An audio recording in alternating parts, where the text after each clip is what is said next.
할렐루야. 수련의 첫날 온라인으로 이 자리에 함께 참여하신 여러분을 주님의 이름으로 환영합니다.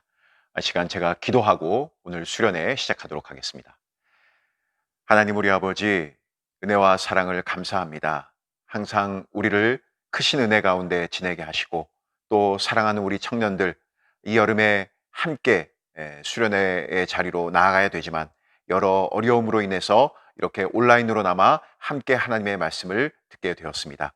이 시간 우리와 함께하여 주시고 각자의 자리에서 말씀을 듣는 우리 모든 청년들에게 성령의 충만 은혜를 더하여 주셔서 우리에게 허락하신 하나님의 뜻을 발견하고 더욱 이 어려운 시기에 하나님의 복된 자녀로 힘있게 살아갈 수 있는 놀라운 은혜와 복을 더하여 주시옵소서. 이 시간 주신 말씀을 붙들고 삶의 자리에서 승리하고 언제나 하나님의 기쁨이 되어 살아갈 수 있는 우리 모든 청년들 될 수 있도록 은혜와 복을 더하여 주시옵소서. 이 시간 시작하는 첫 시간입니다. 마칠 때까지 우리 하나님께서 함께해 주시기를 간절히 소망하옵고 예수님의 이름으로 기도드립니다. 아멘. 이번 수련의 주제는 기억하라 노아입니다. 이미 예고해 드린 바와 같이 이 주제의 말씀을 가지고 우리가 오늘과 내일 비록 짧은 일정이지만 함께 은혜를 나누려고 합니다. 총회에서 정한 주제이기도 하지만 현재 우리의 상황과도 같이 생각해 볼 수 있는 내용이 될 수 있겠다는 마음이 들었고 동시에 지금 우리가 현재 보고 있는 성경은 드라마와도 연결되어지는 그러한 부분이 있기 때문에 적절할 것으로 판단을 했습니다. 아무쪼록 두 번의 짧은 시간이지만 저와 여러분에게 성령의 충만한 은혜가 동일하게 있기를 간절히 소망합니다. 여러분은 노아 하면 가장 먼저 연관되어 무엇이 떠오르십니까? 아마 대부분은 홍수라고 답을 할 것입니다. 마치 하나의 단어처럼 노아의 홍수 이렇게 같이 불러야지 뭔가 입에 착 달라붙는 그런 느낌마저 듭니다. 사실 그렇게 보아도 전혀 무리가 아닌 것이 노아에 대한 이야기 전부는 홍수 사건이 그 중심에 있는 것이 맞습니다. 그런데 이 부분을 성경에서 주의를 기울여 읽다 보면 여기에서 다시 크게 세 부분으로 나뉘어지는 것을 우리가 알 수 있습니다. 홍수 사건을 중심에 놓고 홍수 사건 이전과 홍수 사건 이후를 비교적 자세하게 성경이 기록하고 있다는 것이죠. 오늘 이 시간에는 본문을 통해서도 짐작할 수 있듯이 홍수 사건 이전에 대한 내용을 다뤄보려고 합니다. 그리고 내일은 홍수 사건 이후에 벌어진 그 사건을 중심으로 함께 보도록 하겠습니다. 홍수 사건 자체를 다루지 않는 것은 그것이 덜 중요해서 그런 것은 결코 아닙니다. 어차피 하나의 사건 안에서 같이 연결지어 이해를 해야 되기 때문에 홍수 이전과 홍수 이후가 독립된 각각의 내용은 아니라는 것이죠. 오히려 홍수 이전과 이후의 내용을 살펴봄으로써 홍수 사건이 가지는 의미가 더 분명하게 드러나고 이해될 것이라고 봅니다. 자, 그렇다면 홍수가 있기 이전의 내용을 우리가 살펴볼 때 무엇을 가장 먼저 확인을 해야 할까요? 우리가 만약에 처음으로 노아의 홍수 사건의 그 이야기를 접하게 되었다고 한다면 어떤 질문을 제일 먼저 던지겠습니까? 왜 하나님께서 홍수를 내리실 수밖에 없었는가? 이 질문이 당연히 나와야 할 것입니다. 그렇겠죠? 우리는 노아가 등장하는 첫 장면에서 이 질문의 답을 향한 중요한 단서를 확인하게 됩니다. 창세기 5장은 아담의 아들 셋을 통해 이루어지는 아담의 계보, 즉 믿음의 계보를 우리에게 보여줍니다. 이 족보의 맨 마지막에 등장하는 인물이 바로 노아입니다. 그의 아버지 라멕이 노아를 낳고 그 이름을 지으면서 이름 안에 어떠한 소망을 담고 있는 것을 볼 수 있습니다. 창세기 5장 29절 말씀입니다. 이름을 노아라 하여 이르되 여호와께서 땅을 저주하심으로 수고롭게 일하는 우리를 이 아들이 안위하리라 하였더라. 여기를 보게 되면 노아라는 이름의 의미인 안위, 안식을 설명하면서 당시 시대의 모습을 라멕이 설명을 하고 있는데, 여호와께서 땅을 저주하심으로 라고 표현을 합니다. 이것은 인간의 죄가 널리 퍼져 있음을 단적으로 보여주는 표현입니다. 더 깊고 넓게 죄의 영향력이 퍼지게 되었다는 것이죠. 그로 인해 사람과 사람 사이에, 그리고 사람과 자연 사이에 더 많은 어려움들이 있었다는 얘기입니다. 바로 그때 노아라는 이름을 가진 이 자녀를 통해서 하나님이 안식을 주실 것을 기대하면서 라멕이 그렇게 이름을 지은 것입니다. 자, 그리고 우리가 읽은 오늘 본문 6장으로 이어지게 되죠. 여러분이 볼 때 상황이 어떻게 전개되어지고 있는 것 같습니까? 좋아진 것처럼 보입니까? 전혀 그렇지 않죠. 오히려 더 악화되었다는 것을 알 수 있습니다. 여기 1절과 2절을 보시면 하나님의 아들들이 사람의 딸들의 아름다움을 보고 그들을 아내로 삼았다는 이야기가 나옵니다. 그리고 그 내용 바로 직후에 하나님께서 하신 말씀이 나옵니다. 3절의 말씀을 보겠습니다.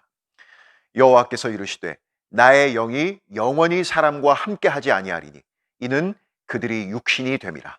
그러나 그들의 날은 120년이 되리라 하시니라. 여기서 잠깐 지금까지의 내용을 정리하고 지나갈 필요가 있습니다. 분명 5장에서 노아가 태어날 당시의 상황도 좋지 않았던 것이 분명합니다. 그런데 그때에는 하나님께서 특별히 말씀이 없으셨다가 여기에서 드디어 하나님께서 심판을 선언하신 것이죠.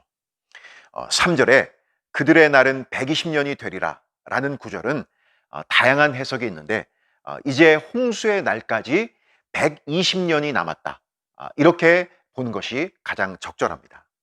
그러니까 더 이상 하나님이 참지 않으시고 심판의 카운트다운을 시작하신 것이죠. 무슨 사건에 대한 소개 이후에 그렇게 하신 것입니까? 하나님의 아들들이 사람의 딸들을 아내로 삼은 일 다음에 그렇게 하셨다는 것입니다. 즉, 이 행위가 결정적인 계기가 되었다는 얘기입니다. 다르게 표현하면 이 행위가 하나님 앞에 굉장히 큰 죄악이었다는 하나의 증거인 것입니다. 우리는 여기에서 이 본문이 직접적으로 드러내고 있지는 않지만 숨겨놓은 중요한 의도를 발견할 수 있어야 합니다. 자, 다시 앞으로 돌아가서 오늘 본문을 시작하며 던진 질문을 떠올려 봅시다. 왜 하나님께서 홍수를 내리실 수밖에 없었던 것일까요? 우리는 보통 이 질문에 세상에 죄가 가득해서 그렇습니다 라고 답을 합니다. 물론 맞습니다. 우리가 본 본문 5절 말씀에서도 동일하게 이야기하는 것을 보게 됩니다. 그런데 성경은 그 책임이 누구에게 있다는 책망을 하고 싶은 것입니다. 누구일까요? 바로 하나님의 아들들에게 있다는 사실입니다. 여기 하나님의 아들들은 경건한 하나님의 자녀들이라고 보는 것이 가장 적절한 해석입니다. 그렇다면 반대로 사람의 딸들은 누구를 가리키는 것일까요? 하나님 없이 세상을 살아가는, 그래서 이 땅의 가치, 우리가 2절에 사용된 아름다움이 담고 있는 의미가 바로 이 땅의 가치를 절대적인 삶의 기준으로 삼고 살아가고 있다는 한 표현인 것입니다. 사람의 딸들은 바로 그러한 삶을 살아갔다는 것이죠. 성경은 우리에게 이 세상에는 오직 이 두 부류의 사람만이 존재한다라고 처음부터 마지막까지 강력하게 선포를 합니다. 하나님의 은혜 안에 있든지 아니면 하나님의 은혜 밖에 있는 사람이 전부입니다. 그렇다면 성경은 어떤 사람에게 초점을 맞추어서 기록이 되었을까요? 하나님의 은혜 안에 있는 경건한 하나님의 자녀들에게 관심과 초점을 두고 하나님께서 하신 말씀입니다. 이 말은 바꿔 표현하면 하나님 밖에 있는 사람들에 대해서는 하나님은 어느 정도 그들의 죄악을 허용하시고 그냥 눈 감아 주신다는 얘기도 합니다. 어렸을 때 부모님에게 가졌던 불만 중 하나가, 왜 우리 부모님은 다른 친구들에게는 항상 웃으면서 상냥하게 대하시는데 나에게는 언제나 화를 내시고 매를 드시는 것일까? 여러분, 그런 생각 해본 적 없으신가요? 이유는 간단합니다. 그 아이는, 그 친구는 부모님의 자녀가 아니기 때문에 그렇습니다.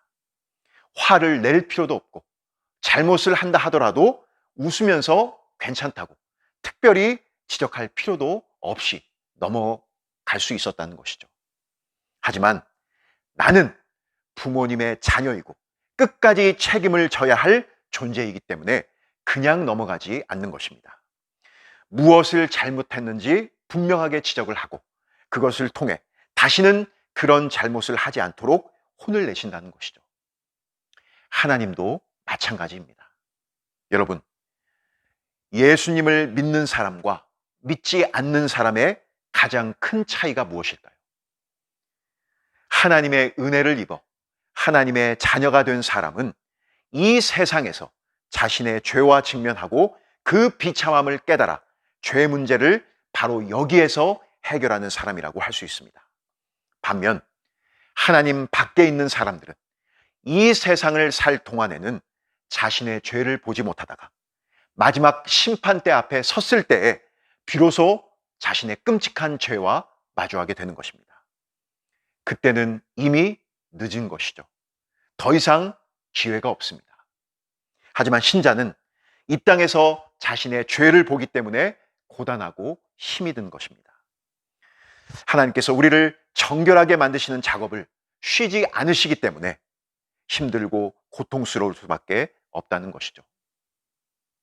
그런데 만약 신자가 하나님의 이 손길을 외면하고 하나님의 뜻을 저버린다면 하나님은 그것을 결코 간과하지 않으시고 반드시 그 책임을 물으신다는 것입니다. 지금 노아의 시대가 맞고 있는 상황이 어떻다는 얘기입니까? 하나님 밖에 있는 사람들은 늘 그랬던 것처럼 하나님을 외면하고 이 땅의 가치를 추구하고 살아가는 것입니다. 달라질 것이 없는 것이죠.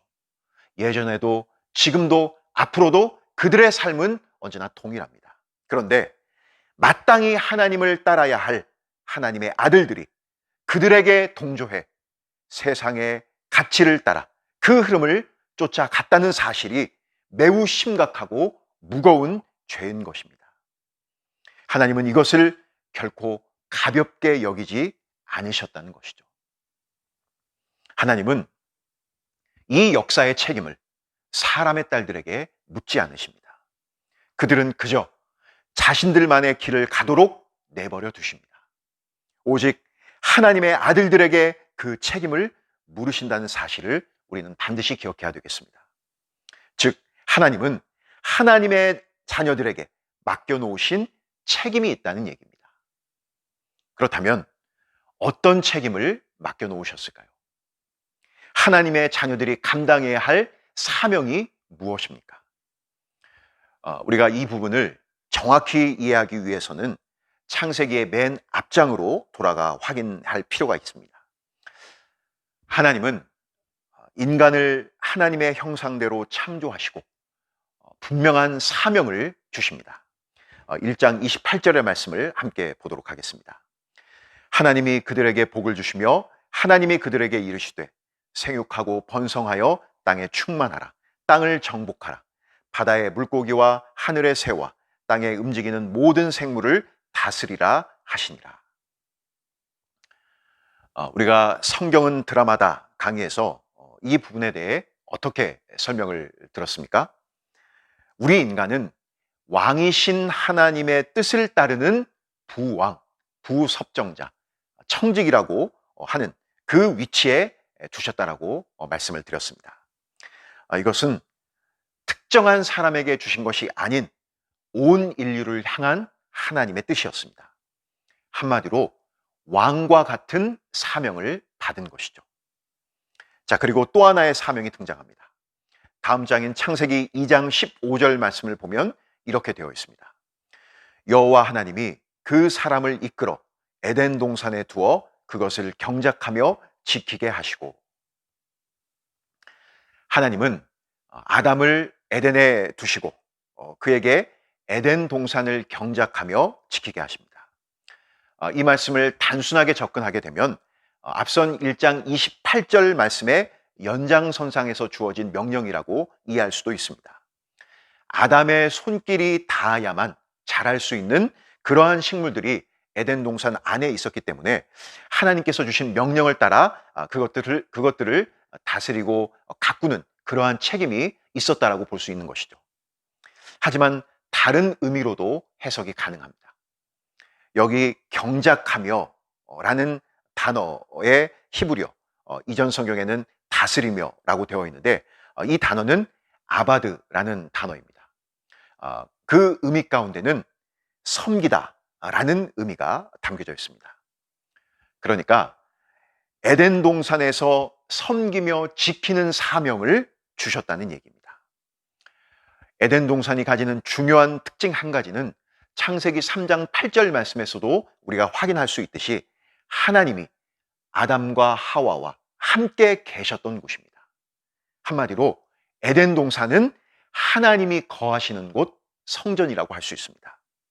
그곳에서 섬기고 지키는 사명을 받았다라는 것은 곧 제사장적 사명이 그들에게 주어졌다는 의미입니다. 구약 성경에서 제사장이 성전에서 하는 일이 무엇이었습니까? 그들은 하나님을 예배하며 성전을 수호하는 역할을 감당했습니다. 인류는 처음부터 하나님을 예배하고 하나님이 거하시는 성전을 지키는 사명이 주어졌던 것입니다. 하나님이 처음 인류에게 주신 사명은 왕과 같이 인간 외의 피조물을 다스리고 개발하는 것과 제사장과 같이 하나님을 섬기고 하나님이 계신 성전을 지켜야 할 사명이 주어졌던 것이죠. 이 사명은 죄로 인해 타락한 인류에게 여전히 유효한 사명입니다. 단, 죄로 인해 타락의 결과로 하나님의 이 명령을 받아들이고 따를 수 있는 대상이 신자들로 한정되었다는 차이점이 있을 뿐이지 명령 자체만은 그대로라고 할 수 있습니다.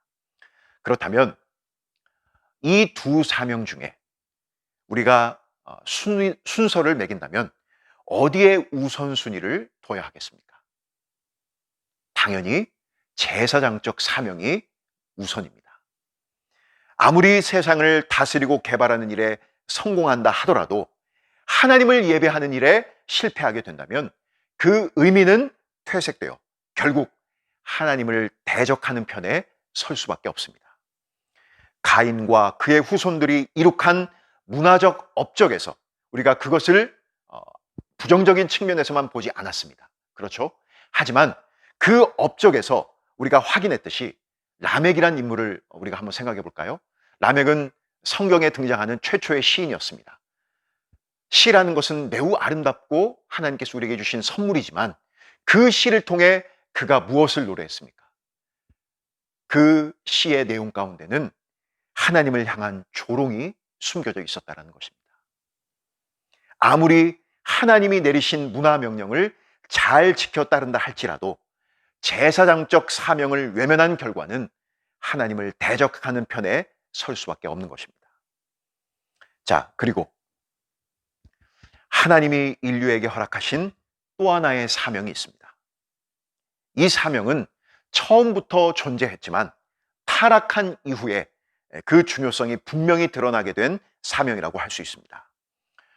오늘 본문 6장 9절 말씀을 함께 보겠습니다. 이것이 노아의 조건이라. 노아는 의인이요 당대의 완전한 자라. 그는 하나님과 동행하였으며. 여기에서 우리가 주목해 보려는 것은 노아가 하나님과 동행했다는 사실입니다. 성경에서 하나님과 동행했다고 기록한 인물이 딱 두 사람이 등장하는데 본문의 노아와 또 한 사람 에녹입니다.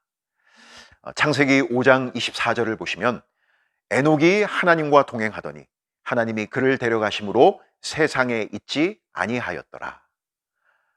이렇게 두 사람이 가진 공통점을 성경이 기록하고 있습니다. 그렇다면 하나님과 동행했다라는 것이 무슨 의미일까요? 일단 하나님은 영이시기 때문에 가시적으로, 물리적으로 함께 걸어가셨다. 그런 의미는 물론 아닙니다. 그래서 신약 성경에서 에녹과 노아에 대한 설명을 우리가 말씀을 통해 찾아보면 그 의미를 보다 선명하게 확인해 볼 수 있습니다. 먼저 에녹을 살펴볼까요? 유다서 1장 14절과 15절 말씀을 제가 보겠습니다. 아담의 7대 손 에녹이 이 사람들에 대하여도 예언하여 이르되 보라 주께서 그 수만의 거룩한 자와 함께 임하셨나니 이는 뭇 사람을 심판하사 모든 경건하지 않은 자가 경건하지 않게 행한 모든 경건하지 않은 일과 또 경건하지 않은 죄인들이 주를 거슬러 한 모든 완악한 말로 말미암아 그들을 정죄하려 하심이라 하였느니라.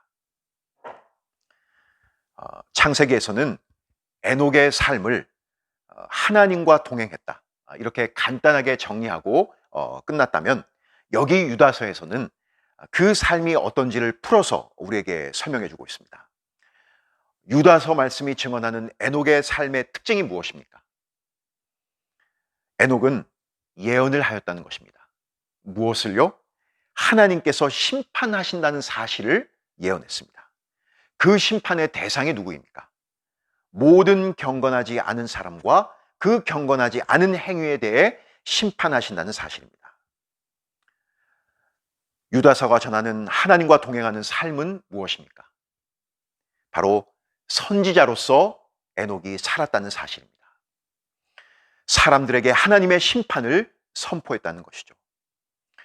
사실 이 부분은 그의 아들인 무두셀라라는 그 이름을 통해서도 우리가 충분히 짐작해 볼 수 있습니다. 무두셀라라는 그 이름의 뜻 가운데 심판이라는 뜻이 담겨져 있고 그 아들을 낳으면서 하나님과 동행했다는 그 에녹의 기록을 통해서도 그의 삶은 결국 하나님의 심판을 선포한 선지자적인 삶으로 연결되어질 수밖에 없다는 사실입니다. 그렇다면 노아는 어떨까요? 노아는 복음서에서 장차 임할 심판을 보여주는 인물로 묘사가 되어 있는데 오늘은 베드로후서의 말씀에 등장하는 노아를 살펴보겠습니다. 베드로후서 2장 5절 말씀입니다.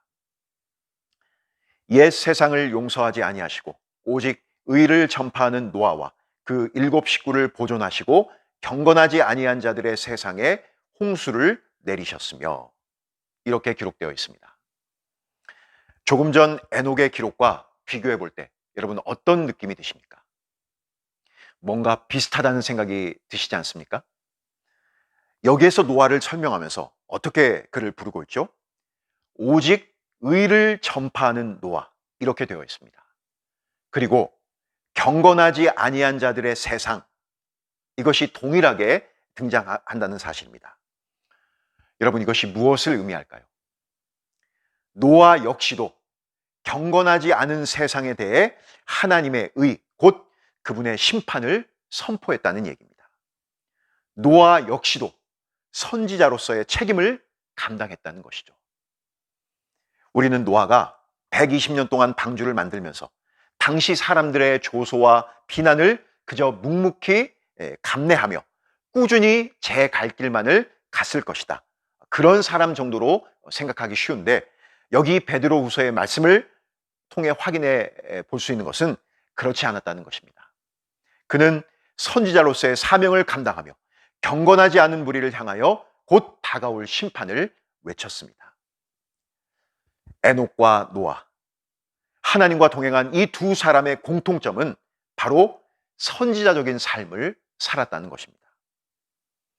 그리고 이러한 선지자로서의 사명을 감당하는 것은 마찬가지로 모든 하나님의 자녀들에게 맡기신 책임이요 사명인 것입니다. 그렇다면 다시 오늘 우리가 던졌던 질문으로 돌아가 생각해 보겠습니다. 왜 하나님께서 홍수를 내리실 수밖에 없었던 것일까요? 그 이유는 사람의 딸들이 아니라 하나님의 아들들에게 그 책임이 있다는 것을 일차적으로 확인했습니다. 그렇다면 그들이 무슨 책임을 감당하지 못한 것입니까? 바로 하나님을 예배하는 제사장적인 사명과 경건치 않은 세상을 향해 그 죄를 지적하며 돌이키도록 선포해야 할 선지자적인 사명을 잃어버렸다는 것이죠. 하나님께서 왜 노아의 때 세상을 심판하셨습니까? 바로 이 사명을 잃어버렸기 때문입니다. 그 결과로 노아 당시 그 세계가 어떻다고 성경이 기록하고 있는지를 보겠습니다.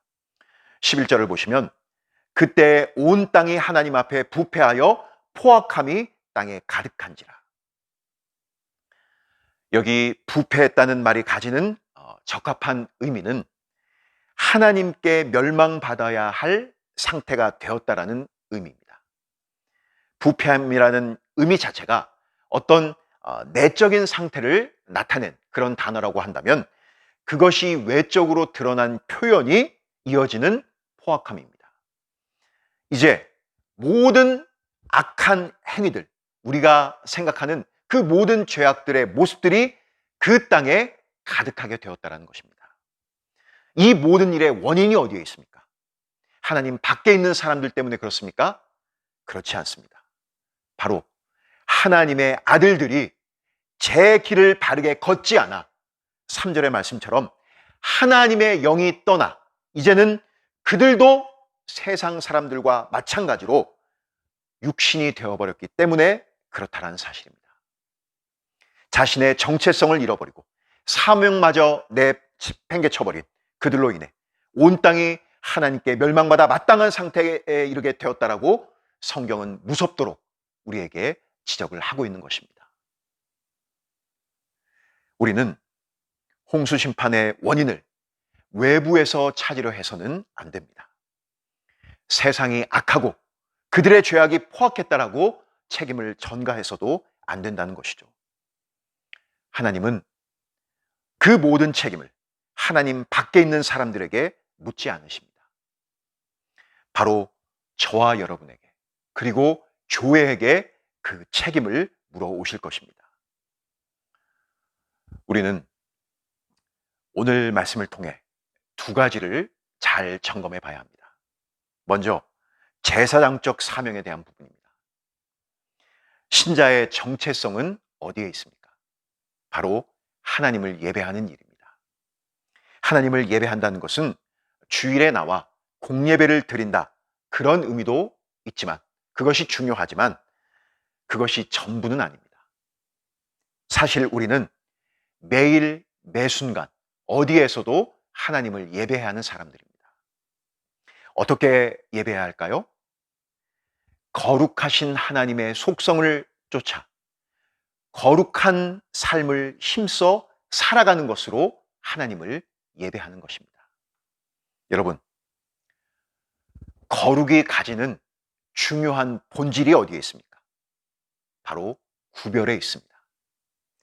이것을 다르게 표현하면 세상과 손잡거나 세상에 혼합되지 않는 것입니다. 노아의 시대에 하나님의 아들들의 결정적인 실패의 원인이 바로 여기에 있었습니다.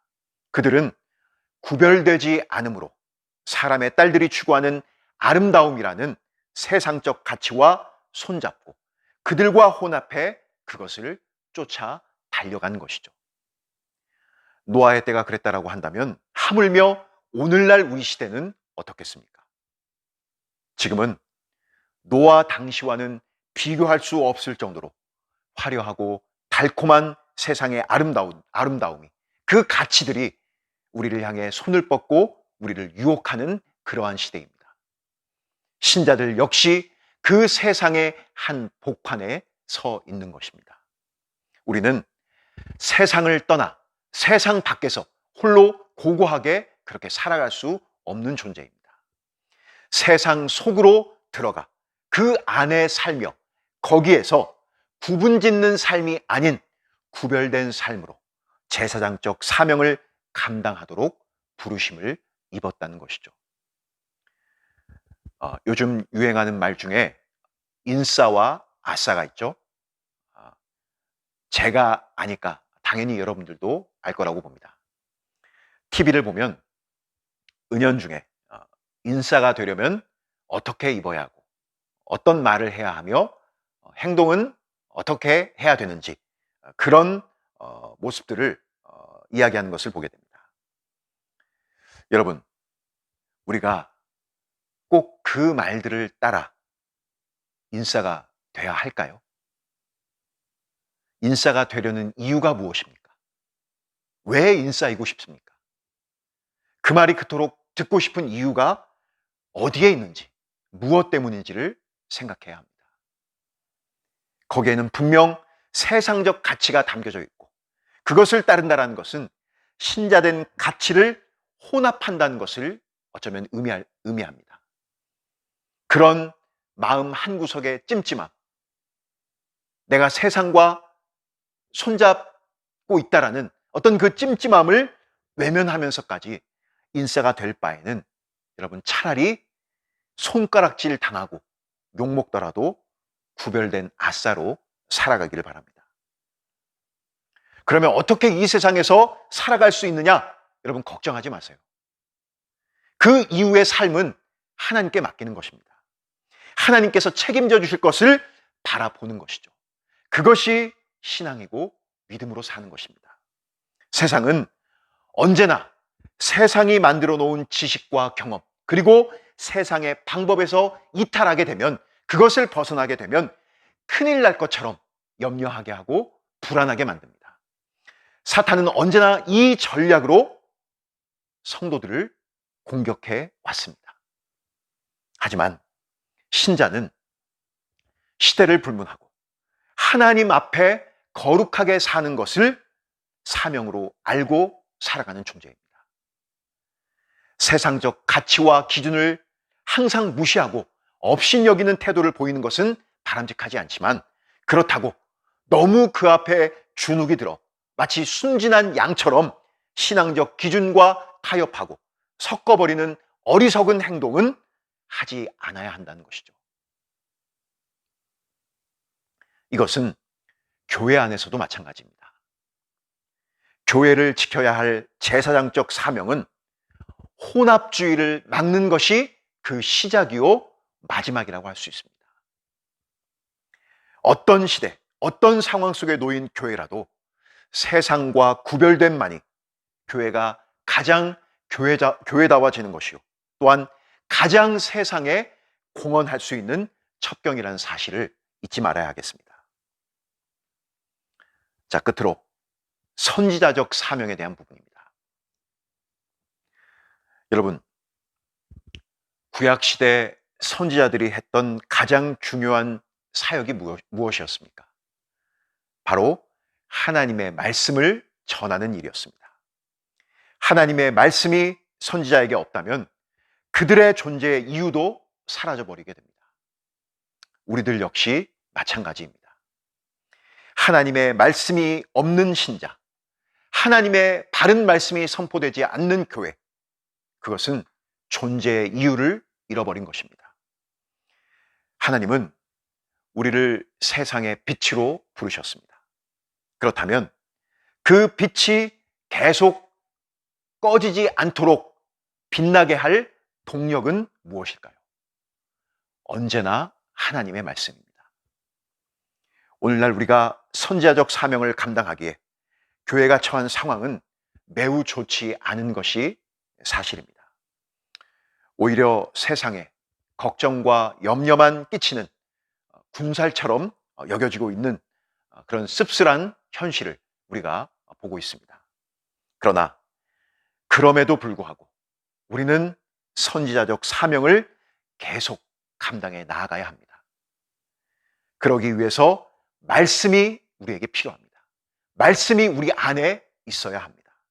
때로는 말없이 그저 행동으로 보여야 할 때도 있을 것이고 반면 우리의 입술을 열어 진리를 선포하며 재림과 심판이 있음을 그들에게 알려야 할 때도 분명 있을 것입니다. 우리는 묵묵히 이 사명을 감당해야만 합니다. 그것이 바로 신자인 우리에게 주신 이 땅에서 우리가 감당해야 할 몫이고 책임인 것입니다. 제가 요즘 본 광고 중에 가장 인상 깊었던 광고 하나가 있습니다. 한 부부의 실제 이야기를 들려주는 광고였는데요.